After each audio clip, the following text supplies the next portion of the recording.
Law में क्या implementation है, लॉ में किस तरह से हम हेल्प कर लॉ में क्या यूज होता है मेडिकल साइंस का, ये जो है वो कहलाता है फॉरेंसिक मेडिसिन एंड टॉक्सिकोलॉजी।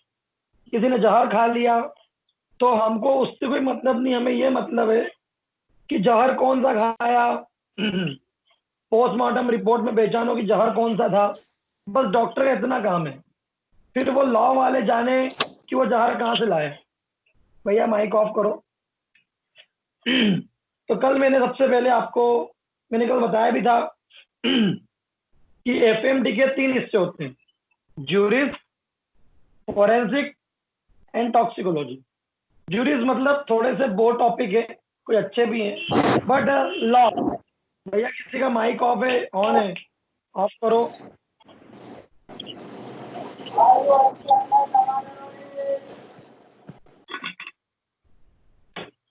देखो भैया, अदनान किसका माइक ऑन है,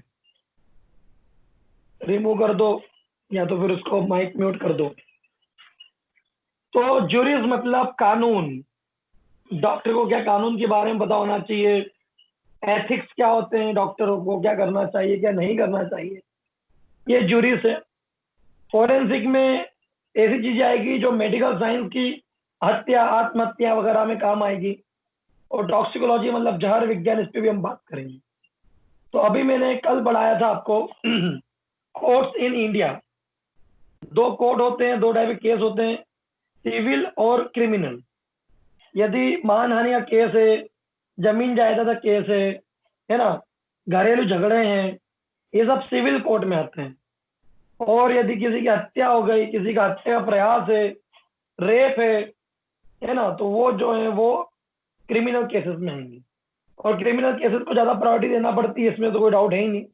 कोई हत्यारा यदि बाहर घूम रहा हो तो उसको हमको टॉप मोस्ट प्रायोरिटी पे अंदर करना पड़ेगा। तो क्रिमिनल केस बहुत ज्यादा नहीं चलते, चलते हैं, लेकिन सिविल केस तो 15-15, 20-20 साल चलते रहते हैं। जमीन का केस 50-50 साल चल रहा है, और राम मंदिर का 200 साल चल रहा था। तो सिविल केस चलते रहते हैं। आगे बात करते हैं। मैंने क्या बताया था आपको, 4 टाइप की कोर्ट होती है इंडिया में। सुप्रीम कोर्ट है ना, जो हमारे देश की राजधानी दिल्ली में सब कुछ कर सकती है, वो सारे नियम कायदे बना सकती है। हाई कोर्ट राज्य की राजधानी में होती है, भोपाल में ना होते हो, जबलपुर में, अफवाह छोड़ो। और हर राज्य में 2 एक ही होती है, यूपी में 2 है एक्सेप्शनली। फिर सेशन कोर्ट संभाग और जिला लेवल पर, और मजिस्ट्रेट कोर्ट तहसील लेवल पर। फिर मैंने बताया था कि स्पेशल कोर्ट होती कोरोनर कोर्ट, कोरोनर इंक्वेस्ट भी होता है, इसी को बोलते हैं, जिसमें एक ऐसा व्यक्ति जो फोरेंसिक एक्सपर्ट है, मेडिकल एक्सपर्ट है, लॉ का भी एक्सपर्ट है, और ऐसा व्यक्ति कोरोनर कहलाता है। और सारा सब कुछ केस जो है वो यही डील करता है, एविडेंस इकट्ठा करना, पोस्टमार्टम करवाना, ये वो सब यही कर। हालांकि ये सजा नहीं दे सकते, सजा तो अपना जज ही देगा भैया, है ना। तो जो सीआईडी आता है ना, सोनी टीवी वाला, इसको आप कोरोनर कोर्ट मान सकते हो, कोरोनर। क्लियर है। चलिए आगे बढ़ते हैं, नया टॉपिक स्टार्ट कर रहा हूं मैं। नया टॉपिक आपकी बुक में दिखेगा, एक्सह्यूमेशन। सबको मैंने पीडीएफ शेयर की हुई है, जिसके पास नहीं हो मुझे बता देना, मैं उसको शेयर कर दूंगा। तो एक्सह्यूमेशन का मतलब होता है गड़े मुर्दे उखाड़ना। अब ये क्या है भैया, गड़े मुर्दे उखाड़ना? तो कई बार ऐसा होता है कि जैसे किसी व्यक्ति की हत्या हो गई होगी, बट घर वालों ने करी मान लो, या ऐसा कुछ हुआ कि लगा नहीं, शंका नहीं हुई, ऐसा लगा कि नेचुरल डेथ है, और उसकी बॉडी को दफना दिया गया। ठीक 4-5 साल बाद कोई व्यक्ति ने मान लो दारू वारू पी के बोल दिया, अरे वो शर्मा जी को तो मैंने मार दिया था भैया, और दफना भी दिया घर वालों ने, कोई को मालूम नहीं पड़ा। अब खाइली पेलिंग बोल दिया, लेकिन फिर उसका केस रीओपन होगा। तो अब उसकी बॉडी को, जैसे मैंने बोल दिया कि यार भैया मैंने हत्या करी है ना, तो ऐसा नहीं माना जाता कि मैंने बोला और हाँ मैं हत्यारा हूँ। सबूत देना पड़ता, कैसे मारा था भैया, मैंने वो जहर दिया था, तो जहर के ट्रेस मिले क्या उस बॉडी में कि नहीं मिले। हवा में बातें नहीं होती है। मैंने गोली मारी तो गोली सच में मारी गई है कि कहीं और वजह से मरा है व्यक्ति, तो तो उसके लिए फिर हमको डेड बॉडी का पोस्टमार्टम कराना पड़ेगा फिर से। तो इसके लिए हमको डेड बॉडी चाहिएगी। तो डेड बॉडी को हम वापस कब्र से खोदेंगे, खोद कर वापस निकालेंगे और उसका पोस्टमार्टम करेंगे। उसके ऊपर नीचे आइस साइड की मिट्टी से भी पोस्टमार्टम करेंगे, क्योंकि कोई बहुत सारे जहर जो है वो मिट्टी में लिबरेट हो जाते हैं, तो उससे भी आप एनालिसिस कर सकते हो।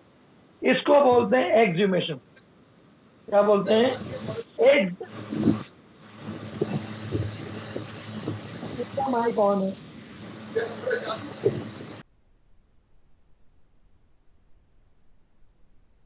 इसको बोलते हैं एक्सह्यूमेशन।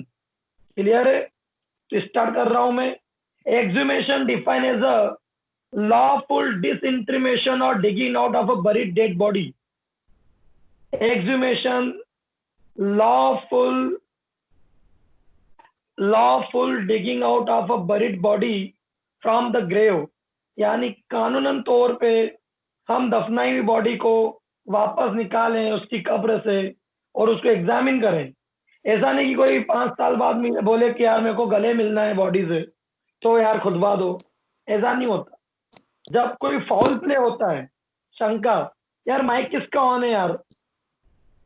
मैं क्लास बंद कर दूंगा नहीं तो।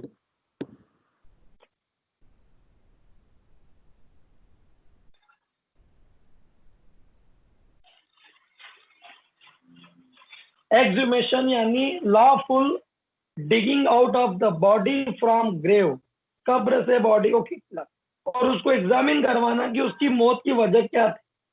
मान लो उसका पोस्टमार्टम पहले भी हुआ हो सकता है झूठा रिपोर्ट बन गया हो, री ऑटोप्सी कराओ। ऑटोप्सी का मतलब होता पोस्टमार्टम। आगे बढ़ते हैं। ऑब्जेक्टिव क्या है इसके? ऑब्जेक्टिव मतलब उद्देश्य। Exhumation is done with definite objective, और वो क्या है? पहला, आइडेंटिफिकेशन। देखो एक बात जरूर है, आप डेड बॉडी कंफर्म कराना।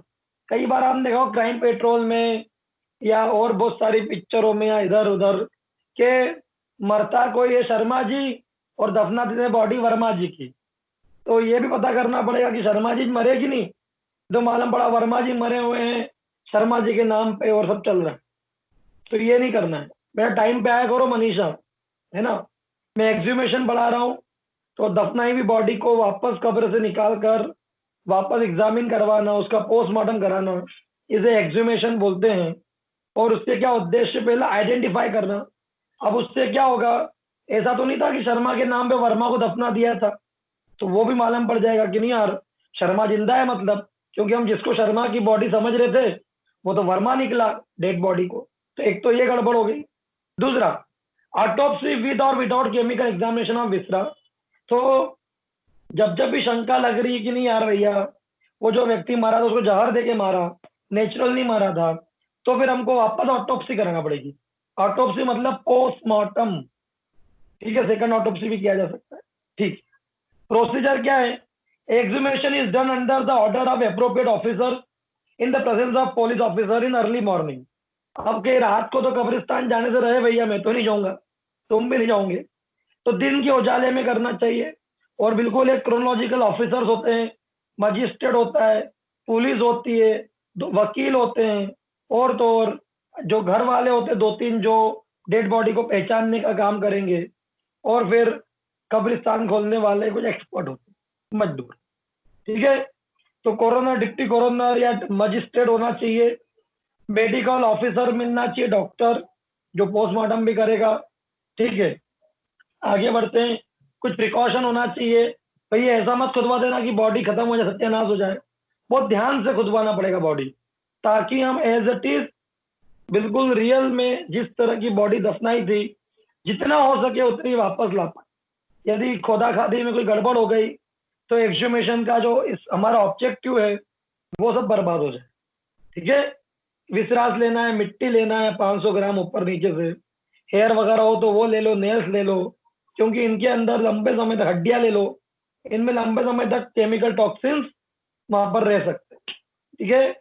Time in India and England there is no time limit, but in country like France, Scotland, Germany, इनमें कोई टाइम लिमिट है। फ्रांस के अंदर 10 साल के बाद में एग्जीबिशन नहीं किया जा सकता, स्कॉटलैंड में 20 साल के बाद में, और जर्मनी के अंदर 30 साल के बाद में। बट इंडिया में ओपन है, 50 साल बाद भी कोई व्यक्ति बोल रहा कि अरे शर्मा जी की हत्या हुई थी, फोकट दफना दिया उनको, तो 50 साल बाद भी कोर्ट ऑर्डर दे सकती है। वैसे मैंने कल भी बताया था आपको, भारत में 75 से 80% हिंदू जनता है, वो हाथों हाथ बॉडी को निपटा मारती है। इसलिए हमारे इंडिया में एक्सह्यूमेशन का कोई स्कोप नहीं है, ज्यादा स्कोप नहीं। It is all about exhumation, 5 marks में आता है। नेक्स्ट टॉपिक बहुत इंटरेस्टिंग टॉपिक है, इंक्वेस्ट। निकालिए सभी लोग इंक्वेस्ट, इंक्वायरी।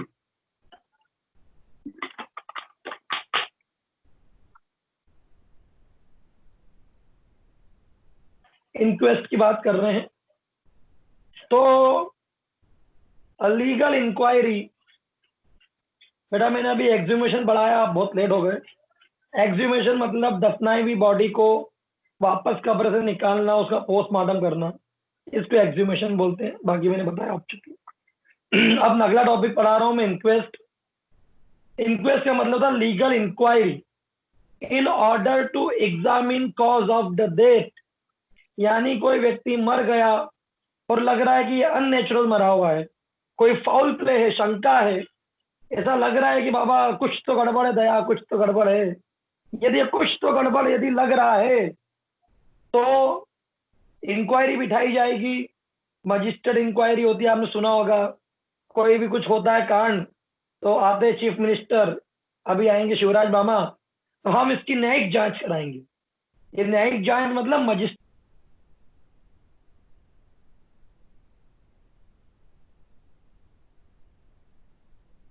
सर आपकी वॉइस सर आप क्या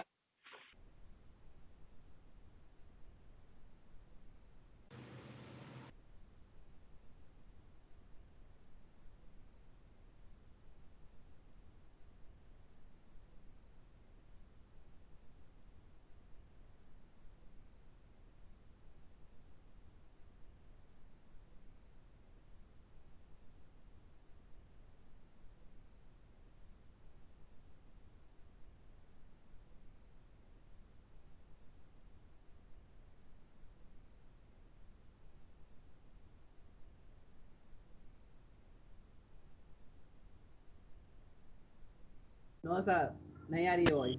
नहीं सर, आवाज नहीं आ रही। सर आपकी आवाज नहीं आ रही।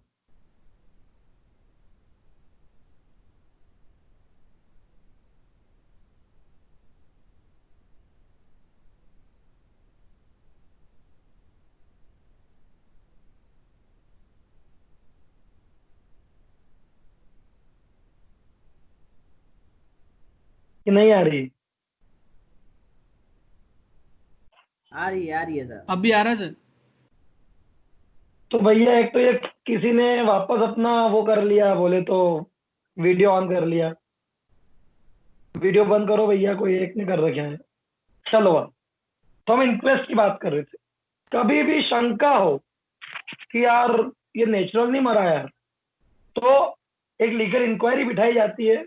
वो मजिस्ट्रेट से भी करवा सकते हैं, सीबीआई से हो सकती है, पुलिस की भी होती है।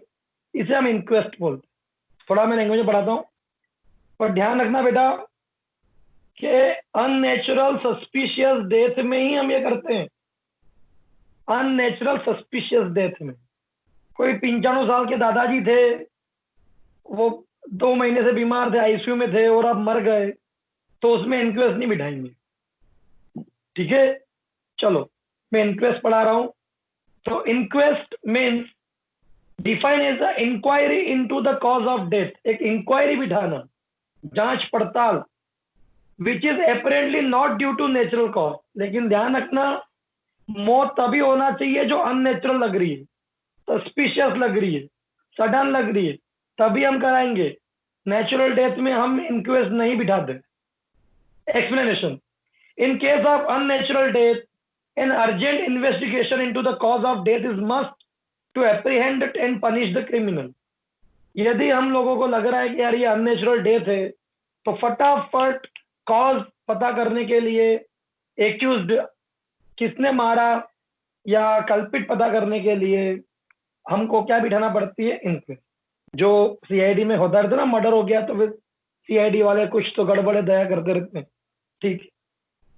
तो inquiry means action that extend to beyond what can be observe with the person eye. तो जो दिख रहा है इसके आगे भी अंदर घुसना पड़ता है और जांच करना पड़ती है, फैक्ट्स को भी हमको इकट्ठा करना पड़ता है, कलेक्ट करना पड़ता है, और फिर हमको कुछ इंटरफेरेंस निकालना पड़ता है कि भैया हाँ यार इनकी बहुत अननेचुरल थी, बिल्कुल सही है। पोस्टमार्टम में मालूम पड़ा कि इनका गला घोट के मारा गया है, नेचुरल नहीं मरे हैं। अब गला जो है वो इस रस्सी से घोटा गया है, अब पता करते कि ये रस्सी कौन लाया, और जो फिंगरप्रिंट भी मिले हैं उस कातिल के, तो फिर फिंगरप्रिंट मैच करवाओ।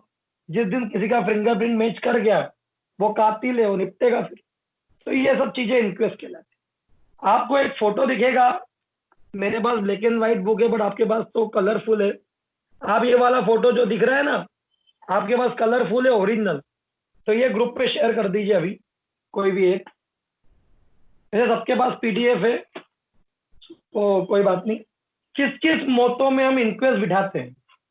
तो रोड पे देखो, सबसे पहला दिख रहा है रोड पे सडन डेथ हो गई, 3 लोग दिख रहे हैं आपको, या आपके इसमें जो भी दिख रहा है, एकदम से कोई व्यक्ति रोड पे गिर गया, मर गया, एक्सीडेंट हो गया, वॉट एवर, तो एक इंक्वेस्ट बिठाई जाएगी तय। ड्रग्स एंड पॉइजन, किसी ने जहर खा लिया, क्योंकि दवाई से मौत हो गई, तो भी गड़बड़ है, इंक्वेस्ट बिठाई जाएगी। इंडस्ट्रियल डिसीज या कारखाने में किसी की मौत हो गई तो भी इंक्वेस्ट बिठाई जाएगी।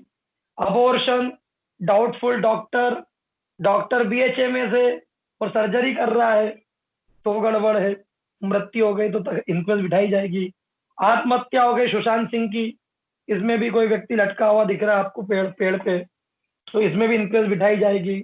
दारू पी के देखो एक व्यक्ति, वो टेटू वाला जो है मोटा व्यक्ति, वो लेटा हुआ है और वो मर गया, वो हनी केन नाम की बियर पी के मर गया, तो ये भी इंक्वेस्ट बिठाई जाएगी। डोमेस्टिक, देखिए आपकी बुक में फोटो दिख रही है जिसमें लेडी दरवाजे के ऊपर ब्लैक वाली, ब्लैक सूट में दिख रही है, शायद ब्लैक जो भी वेस्टर्न कपड़ा है, और उसमें वो लटकी हुई, मतलब दरवाजे पे गिरी हुई मिल रही है, तो ये डोमेस्टिक डेथ है, एक्सीडेंट है, इसमें भी इंक्वेस्ट बिठाएंगे कि खुद मरी कि धक्का देके मारा। रोड एक्सीडेंट, इन्फेंट डेथ, छोटे बच्चे को मार दिया। एक सीरियल आता था ना आना इस देश लाड़ो, उसमें कई बार जो है वो छोटे बच्चों को अम्मा जी मरवा देती थी, कभी दूध के टब में, कभी वो पाउडर ग्लास बारीक कांच का भूसा पिला देती थी। तो है ना, अपने यहाँ देखा कि श्री कृष्ण चल रहा है अभी, तो पुतना जो है वो ब्रेस्ट पे ओपीएम लगा के मारने की कोशिश करती है कृष्ण भगवान को। तो they are the infant death. Operation theatre में ओटी टेबल पर कोई व्यक्ति मर गया, डॉक्टर की गलती से कोई पेशेंट मर गया, है ना, कोई ने किसी धारदार हथियार से हत्या कर दी, या डेथ इन कस्टडी, अस्पताल में, सॉरी पुलिस स्टेशन में भी किसी की मौत हो गई, तो ये सब अननेचुरल डेथ है ऑलमोस्ट। इन सब के अंदर इंक्वेस्ट जरूर बिठाई जाएगी। नाउ टाइप्स ऑफ इंक्वेस्ट, तो 3 इंक्वेस्ट होती है, जिसमें से एक इंक्वेस्ट,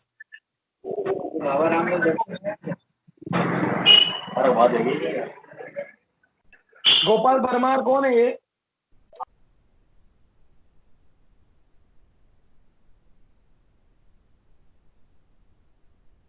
चलो, मजिस्ट्रेट इंक्वेस्ट है ना, तुम्हारी सबकी फीस बढ़ जाना चाहिए कायदे से, मेरा बीपी बढ़ाते रहते हो है ना। ओके, तो मजिस्ट्रेट इंक्वेस्ट की बात कर रहे हैं, ये न्यायिक जांच, हम इसकी न्यायिक जांच कराएंगे। अच्छा वो अस्पताल में 4 लोग मर गए, हम इसकी न्यायिक जांच कराएंगे। अच्छा वो ड्रग्स खाने से इतना हो गया, जहरीली शराब पीने से इतने लोग मर गए, हम इसकी न्यायिक जांच कराएंगे। हम इसकी न्यायिक जांच, मजिस्टेरियल इंक्वेस्ट, है ना। सब हालांकि अपने देश में बिके हुए हैं, कभी कोई जांच का पॉजिटिव रिजल्ट नहीं आता। 1-2 लालू वालू को छोड़ दो तो आज तक देश का कोई नेता किसी घोटाले में नहीं पकड़ा गया। और जहां तक मैं समझता हूँ, चाहे वो मोदी सरकार हो या कांग्रेस सरकार हो, कभी भी बिना घोटाले की कोई सरकार नहीं चलती, कभी नहीं चलती, है ना। तो घोटाले तो हो ही रहे, बीजेपी में भी होते, कांग्रेस में, जो पकड़ा जाए वो चोर, बट कम पकड़े गए लालू वालू को छोड़ के। तो कितनी मजिस्ट्रेट इंक्वेस्ट हुई, सब हुआ, कभी सजा नहीं मिलती, फिर भी होता तो है। तो मजिस्ट्रेट इंक्वेस्ट इज इंक्वेस्ट एक ये इंक्वायरी है conducted by the DM. DM कौन होता है बेटा? डीएम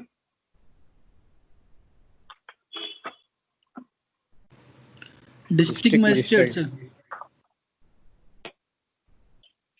मैं फुल फॉर्म थोड़ी पूछ रहा हूँ, तो कलेक्टर के बराबर, मतलब कलेक्टर को भी बोल सकते हैं। कलेक्टर को बोलते हैं कई जगहों पर, कलेक्टर को ही डीएम बोलते हैं। डीएम कलेक्टर है, वो दंडाधिकारी उस संभाग का, उस जिले का कलेक्टर। तो कलेक्टर, सब डिविजनल मजिस्ट्रेट है ना, मजिस्ट्रेट, सिविल जज, एसडीएम, तहसील लेवल पर एसडीएम, ठीक है।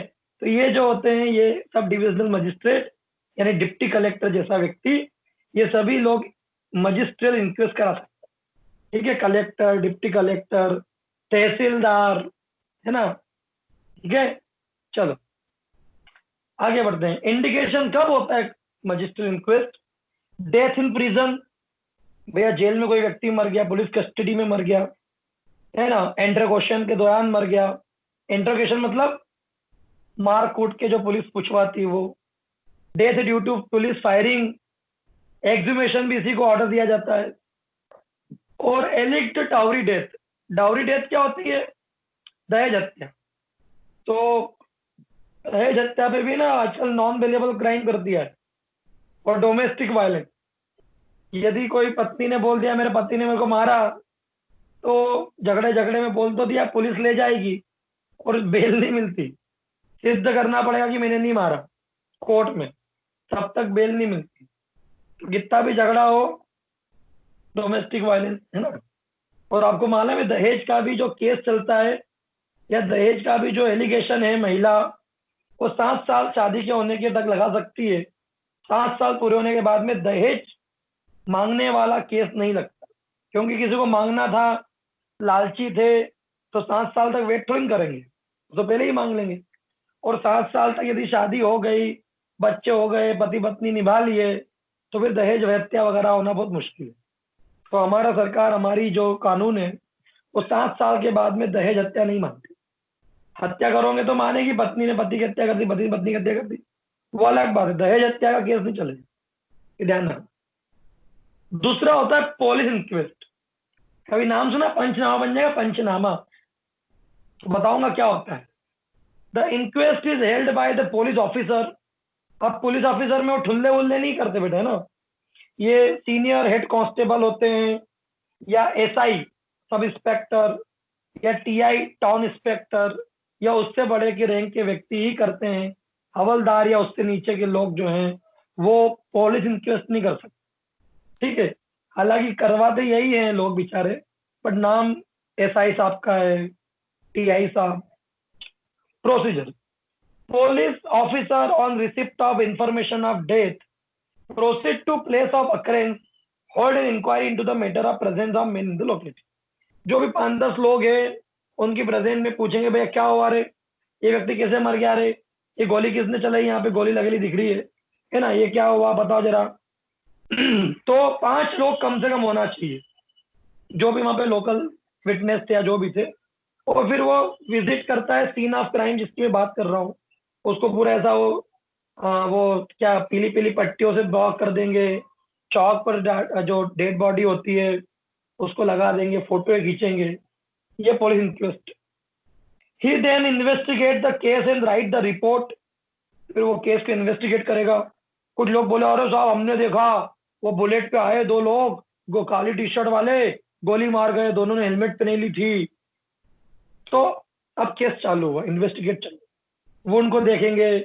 अब किसी ने 5 लोगों ने बोला हाँ गोली पड़ी, ने डेड बॉडी में गोली ही नहीं लगेली है, तो 5 को धो देंगे फिर पुलिस वाले, सालो झूठ बोल रहे हो, है ना। चलो कोई आसपास वेपन तो नहीं है, चक्कू घोप दिया, चक्कू ढूंढो। और कुछ हुआ धारदार हथियार, वो ढूंढो। एसिड अटैक हुआ है तो बर्तन ढूंढ लो, कोई मिल रहा। The witness are called panchas. और जो विटनेस, जो 5 लोग होते हैं, उनके द्वारा जो रिपोर्ट तैयारी करवाई जाती है, उनके बयानों के द्वारा, उसे हम पंचनामा बोलते हैं। पंचनामा, ठीक है, इनके 5 की साइन भी ली जाती है। तो request report prepared so is known as panchnama. If no foul play suspected, the dead body is released to the relative of the deceased for purpose of cremation and disposal. यदि कोई फाउल प्ले नहीं हुआ, पांचों लोगों ने बोला अरे यार डॉक्टर साहब आप अच्छे खासे बात कर रहे थे, एकदम अटैक आया, गिर गए, हमने 108 को फोन भी लगा था आई, लेकिन मर गया यार। वो 108 में डॉक्टर था, उसने बोला हाँ यार अटैक से मर गया साहब। तो जब कोई शंका नहीं हो रही है, फिर भी हमने पोस्टमार्टम करा लिया, उसमें मालूम पड़ गया कि अटैक से व्यक्ति मरा है, तो फिर रिलेटिव्स को डेड बॉडी दे दी जाएगी कि इसको दफनाओ, जो भी इसका अंतिम संस्कार करो। और in suspicious case body are send to postmortem to the government medical officer, authorise व्यक्ति से कराएंगे, फॉरेंसिक एक्सपर्ट है, और फिर पोस्टमार्टम के रिपोर्ट के आधार पर हम ये केस को फिर फर्दर इन्वेस्टिगेट करेंगे। This is known as police inquest. और कोरोनर इंक्वेस्ट मैंने कल ही बता दिया था आपको, जो आप सोनी टीवी पे सीआईडी देखते हो वो कोरोनर इंक्वेस्ट। एक ही व्यक्ति, एक ही team scene of crime visit करती है, पोस्टमार्टम करवाती है, हर चीज वही करती है, एक्सह्यूमेशन वगैरह करवाती है। तो कोरोनर कोर्ट, कोरोनर इंक्वेस्ट एक ही। इट इज ऑल अबाउट, ये 10 नंबर में आता है इंक्वेस्ट। अब एक चीज और है जो विदेशों में होती है, हमारा जो कोरोनर है ना, उनको विदेशों में मेडिकल एग्जामिनर सिस्टम बोलते। डॉक्टर जिसको फॉरेंसिक का भी नॉलेज है, जिसको लॉ का भी नॉलेज है, वो ये चीजें करता है, वो एविडेंस इकट्ठा करता है साइंटिफिक अप्रोच से, फॉरेंसिक अप्रोच से, मेडिकल अप्रोच से। इस सिस्टम को MES मेडिकल एग्जामिनर सिस्टम बोलते। Medical examiner inquest is a type of inquest held by medical practitioner. अब मेडिकल प्रैक्टिशनर जो कि मेडिकल एग्जामिनर होता है, वो वही के वही फंक्शन परफॉर्म करता है जो कोरोनर करता है। It does not have any medical function as coroner, लेकिन हाँ अभी डॉक्टरी वाला जो भी गणित है वो नहीं कर पाएगा, ठीक है। और ये किसी व्यक्ति को अरेस्ट नहीं कर सकता। हाँ, ये सीन ऑफ क्राइम विजिट करेगा, इंक्वेस्ट की विजिट करेगा, सब चीजों को इन्वेस्टिगेट करेगा, एविडेंस कलेक्ट करेगा, बट ये किसी को सजा नहीं दे सकता। वही CID वाली जो मैं बात बता रहा, ये हमारे इंडिया में MES नहीं है। अमेरिका के अंदर ही MES है, बाकी कहीं MES नहीं, सिर्फ अमेरिका में फॉलो होता है ना। बॉन्ड, जेम्स बॉन्ड, ठीक है, या टॉम क्रूज, या जो उनकी संस्थाएं होती है FBI, ये वो बहुत सारी एजेंसीज होती है, उनमें से एक एजेंसी है MES। क्लियर है? तो ये आपको पता होना चाहिए। आगे बढ़ते हैं। नाउ कोर्ट प्रोसीजर क्या होती है? कोर्ट, अब कोर्ट में क्या क्या होता है, क्या क्या चीजें होती है। सबसे पहले तो होता है अटेंडेंस इन कोर्ट। अब मुझे समझाने की ज्यादा जरूरत नहीं है, जितने भी व्यक्ति उस रिलेटेड केस से रिलेटेड जो भी व्यक्ति है, उन सबके बकायदा नाम, नंबर, एड्रेस लिखे जाते हैं, और जितनी जब जब तारीख आएगी उन व्यक्तियों को वहां होना जरूरी है या वॉट एवर। तो ये होता है अटेंडेंस। फिर जो पूछा जाता है, मैं उस पर आ रहा हूँ, वो है सबीना। सबीना का एक और नाम है समन, और हमारी हिंदी में उसको लोग बोलते तारीख। तारीख पे तारीख, तारीख पे तारीख, है ना जज साहब, फिर तारीख होती है समन। भाई यार समन आया यार, वो कोर्ट में जाना पड़ेगा यार इतनी तारीख को, यार इतनी बजे। तो ये जो इतनी तारीख को इतनी बजे उस कोर्ट में हमको बुलाया है, हमको जाना पड़ेगा, जरूरी है, दिस इज अ समन। ये विटनेस को भी मिलता है, ये एक्सपर्ट विटनेस डॉक्टर वॉक्टर को भी मिलता है, फॉरेंसिक एक्सपर्ट को भी, ये एक्यूज्ड को भी मिलता है जिसके ऊपर आरोप लगा है, ये विक्टिम को भी मिलता है जिसने आरोप लगाया है, और जो जो भी उससे रिलेटेड गवाह है या रेलिवेंट पर्सन है, उन सबको समन दिया जाता है। 3 कॉपी दी जाती है, एक पुलिस रखती है, एक मजिस्ट्रेट रखता है, और एक जिसको समन दिया जा रहा है वो साइन करके रखता है। एक साइन करी हुई कॉपी पुलिस के पास रहती है। तो बताता हूं समन होता क्या है। समन यानी subpoena is defined as a document compelling the attendance of the witness in court of law under penalty। बोले मेरा मन नहीं है डॉक्टर साहब, मेरे को तारक मेहता का उल्टा चश्मा देखना उस समय, तो मैं नहीं आऊंगा। मुझे भाभी जी घर पे देखना, मैं नहीं आऊंगा। मेरा तो दाल बाफले का प्रोग्राम है उस दिन, मैं नहीं आऊंगा। तो ऐसा नहीं होता है ना, ये अंडर पेनल्टी आना ही पड़ेगा, और जेन्युइन कॉज होना चाहिए। साहब मेरी एग्जाम है, चलो ठीक है 3-4 दिन तारीख बढ़ा दी, लेकिन या तुम्हारे बिना भी मामला हो गया, लेकिन 1 बार 2 बार 3 बार तक कोर्ट झेलती है कि तारीख दी, नहीं आया, चलो ठीक है, चौथी बार में अरेस्ट वारंट के साथ में तारीख जाएगी कि आ रहे हो कि हम ले जाएं, दिस इज, है ना। तो तारीख को भी ना कोर्ट के संबंध को कभी भी अंडर एस्टिमेट नहीं करना चाहिए।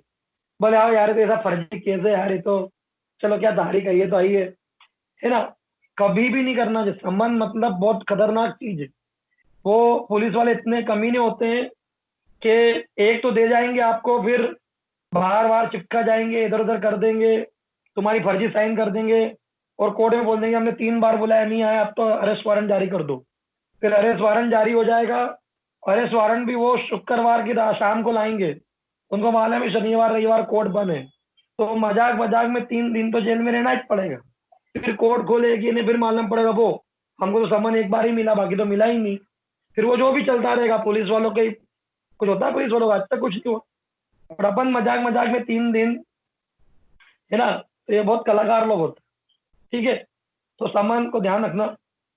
समन is return document issued in the duplicate, duplicate मतलब 2-3 कॉपियां होती है, by the presiding officer of the court with proper seal and signature, ठीक है। चलो, और ये क्यों होता है?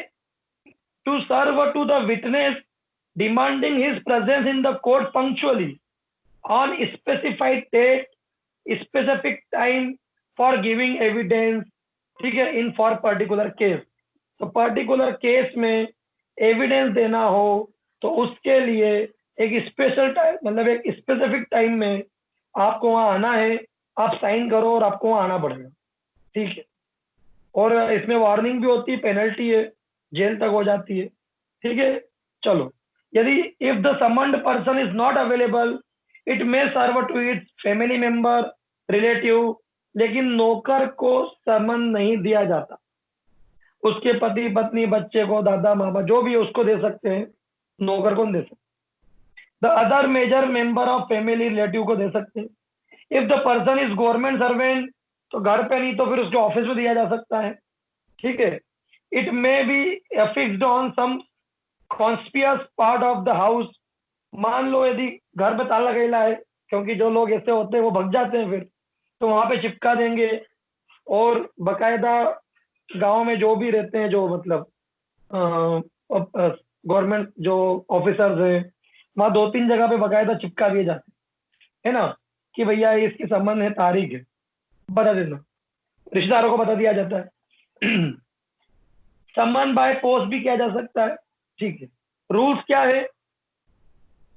क्रिमिनल केस है, यदि हम डॉक्टरों की बात कर रहे हैं, यदि वो एज अ विटनेस बन के आ रहा है, तो क्रिमिनल केस को प्रेफरेंस पहले मिलेगी। मान लो कोई डॉक्टर है, उसके पास 2 समन गए, एक सिविल केस का है जमीन जायदाद का, और एक रेप का केस है, तो डॉक्टर को क्रिमिनल केस को प्रायोरिटी देना पड़ेगी। If both are the criminal तो हायर कोर्ट को भी प्रायोरिटी देना पड़ेगी। मतलब मेरे पास दोनों केस आए, रेप के ही क्रिमिनल केस हैं, मैं विटनेस हूँ, लेकिन एक सुप्रीम कोर्ट का है समन और एक हाई कोर्ट का है, तो मुझे सुप्रीम कोर्ट में जाना पड़ेगा, ठीक है। यदि केस दोनों सिमिलर केस है, क्रिमिनल सिमिलर हाई कोर्ट में आए हैं, तो जो मुझे पहले मिला मैं उसमें जाऊंगा। मान लो दोनों एक साथ मिले तो फिर मैं बोल दूंगा पुलिस वाले को कि मेरे को इसमें जाना है, इस वाले की तारीख आगे बढ़वा लो। तो ये रूल्स हैं, क्लियर है, ठीक है। चलो, ठीक। और इसी का यदि समन जारी करते हैं, ये पेनल्टी के साथ है और ये अरेस्ट वारंट के साथ में भी, तो it is all about summon. Next एक चीज और होती है जिसका मैं नाम बता रहा हूं, आप सब जानते हो, warrant. Warrant is a authority under the seal and signature of court to a person to arrest somebody and produce before the court be deal with according to law। तो अरेस्ट वारंट जारी होता है, search warrant जारी होता है ना। हमको अभी घर की तलाशी लेना है, हवा में कोई पुलिस वाला आ जाएगा और आपकी तलाशी ले लेगा, ऐसा नहीं होता है। उसको मजिस्ट्रेट से सिर ढप्पे वाला वारंट चाहिएगा, ठीक है। अरेस्ट वारंट हवा में नहीं होगा, आपको पुलिस ऐसे पकड़ के नहीं जा सकती, अरेस्ट वारंट चाहिए उसकी, ठीक है। अब ये 2 टाइप के होते हैं, बेलेबल नॉन बेलेबल, जमानती गैर जमानती। जैसे रेप का कोई के ऊपर चार्ज लगा है तो ये गैर जमानती वारंट है। डोमेस्टिक वायलेंस हुआ है, पत्नी को मारा, ये गैर जमानती वारंट है। दहेज हत्या का केस है, ये गैर जमानती वारंट है, ठीक है। 5-10 लोगों की हत्या हो गई इकट्ठी, मर्डर है, ये गैर जमानती वारंट है। बाकी सब बेलेबल क्राइम होते हैं, 2, 5, 10, 15 दिन में जमानत मिल जाती है। फिर केस चलता रहता है, चलता रहता है। जमानत में व्यक्ति बाहर रहते हैं। आपके राहुल गांधी साहब, सोनिया गांधी, ढेरों लोग जमानत में बाहर घूम रहे हैं। केजरीवाल, 90% नेता घूम रहे बाहर जमानत पे। ठीक है, चलो नेक्स्ट है कंडक्ट मनी। कंडक्ट मनी मतलब खर्चा पानी है ना, टीए बोलते हैं ना, ट्रेवलिंग अलाउंस, डेली अलाउंस। जैसे मेरे पास सामान आया, मैंने बोला भैया यार मैं तो 3,000 रुपये तो रोज क्लिनिक से कमाता हूँ, 3-4 हजार रुपये रोज कोचिंग से कमाता हूँ, बाकी 2-1 हजार रुपये और इधर उधर से कर लेता हूँ। तो भैया 10,000 रुपये की मेरी तो यार नुकसान होगा यदि मैं दिल्ली कोर्ट में दिल्ली गया तो, या जबलपुर कोर्ट गया तो बोले अच्छा तुम्हारा 10,000 का नुकसान हो रहा है, हम दिलवाएंगे। बोले जबलपुर जाऊंगा, आऊंगा कार से आऊंगा, 3,000 का पेट्रोल, 3,000 और दिलवाएंगे, 13,000। खाऊंगा पीऊंगा 1,000 रुपये में खाऊंगा भैया, अच्छा खाना पीना, रुकूंगा वहां पे एक रात, ठीक है भैया 15,000। हाँ 15,000 मिलेंगे तो मैं जबलपुर में आगे गवाही दे दूंगा। तो ये होता है कंडक्ट मनी। बट ये सिविल केसेस में मांगी जाती है, क्रिमिनल केसेस में कंडक्ट मनी जनरल नहीं मांगते। किसी का हत्या हो गई है, किसी का रेप हो गया है और मैं पैसे मांगूंगा तो पुलिस वाले मेरे को या कोर्ट मेरे को धो देगी। हालांकि एक्सपर्ट विटनेस के रूप में यदि मुझे बुलाया जा रहा है तो मुझे पैसे मिलेंगे। ठीक है, पढ़ते हैं conduct money is a fees offered to a witness in civil case. ठीक है, travelling expenses, TA, daily allowance यानी डीए, ये दोनों मिलता है। ठीक है, सिविल केस में तो जल्दी नहीं मिलता, मतलब मिलता ही है, क्रिमिनल केस में नहीं मिलता जनरली। फिर भी we are the state of prosecuting party. यदि राज्य सरकार पे केस वेस है और कोई गवर्नमेंट ऑफिसर है तो उस दिन उसकी वहां अटेंडेंस लग जाती है उसके ऑफिस में और वो उसको कोर्ट में बुला लिया जाता है। यानी पैसा वैसा नहीं मिलेगा, बट जैसे तुम बीएसएनएल के अधिकारी हो, बीएसएनएल में काम करते हो, एमपीबी में काम करते हो, तुम्हारी वहां की अटेंडेंस मिल गई, तुमको वहां का पैसा मिल गया, बस अब कोर्ट में गवाही देने आ जाओ।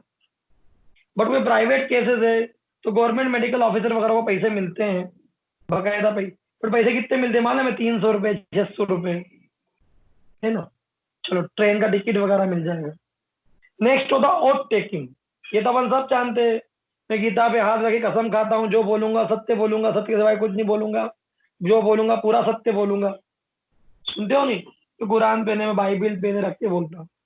तो बिफोर डिपोजिशन स्टार्ट, जब भी केस स्टार्ट होता है, witness must take an oath.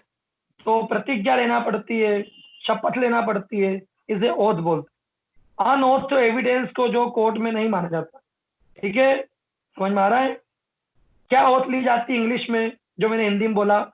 I solemnly affirm that I shall speak the truth, whole truth, nothing but truth. है ना, कृष्ण भगवान ने बोला चतुराई से, मैया मोरी मैंने ही माखन खायो। मैं नहीं, बट वो मैं नहीं यानी आई एम नॉट नहीं था इंग्लिश में, मैंने ही माखन खायो। बट बोलने की चतुराई ऐसी थी कि मैंने ही खाया, लेकिन बोला कैसे? मैं नहीं खाया, एक्सप्रेशन चेंज। तो समझ में आया कि ऊपर से गई, आ जाएगा, है ना। तो ट्रूथ बोलना है, पूरा ट्रूथ बोलना है। मैंने देखा कि गुप्ता जी ने ने रिवॉल्वर पकड़ रखी थी, मैंने देखा है। आगे का तो बोल, गुप्ता जी ने रिवॉल्वर पकड़ रखी थी, गोली नहीं चली, गोली जो है वो शर्मा जी ने चलाई नहीं। तो ट्रुथ तो बोलना ही बोलना है, लेकिन पूरा ट्रुथ बोलना है। क्लियर है? और नथिंग बट ट्रुथ, और सत्य के सिवाय कुछ नहीं बोलना है, फर्जी बात। तो ये 193 आईपीसी के तहत है। यदि कोई ने गलत शपथ ली तो बकायदा उसकी भी सजाए साथ साथ। ठीक है, चलो आज के लिए इतना ही। कल हम बहुत इंटरेस्टिंग है केस पढ़ेंगे, रिकॉर्डिंग ऑफ एविडेंस, केस कैसे चलता है, कैसे कोर्ट क्रॉस एग्जामिन करती है। वो पेनिसिलिन का एक बहुत बढ़िया केस है, खूबसूरत। ये वाला आप थोड़ा पढ़ना, आप इसको इंग्लिश में, ये बहुत अच्छा केस है, मैं कल पढ़ाऊंगा आपको। ठीक है, फिर कल हम बहुत अच्छी अच्छी टॉपिक पढ़ेंगे, dying declaration, dying deposition, ethics क्या होता है, डॉक्टर क्या करना चाहिए, एटिक्वेट्स क्या होते हैं, डॉक्टर डॉक्टर रिलेशनशिप्स क्या होती है ना, ये हम लोग पढ़ेंगे, विटनेस क्या होते हैं। ठीक है, तो आज के लिए इतना ही। समझ में आ रही है एफएमटी की नहीं आ रही है? गुजराती कॉलेज वाले समझ में आ रही है? धार वालों आ रही आ है रही ना? आ रही सर। एग्जिट हो जाओ।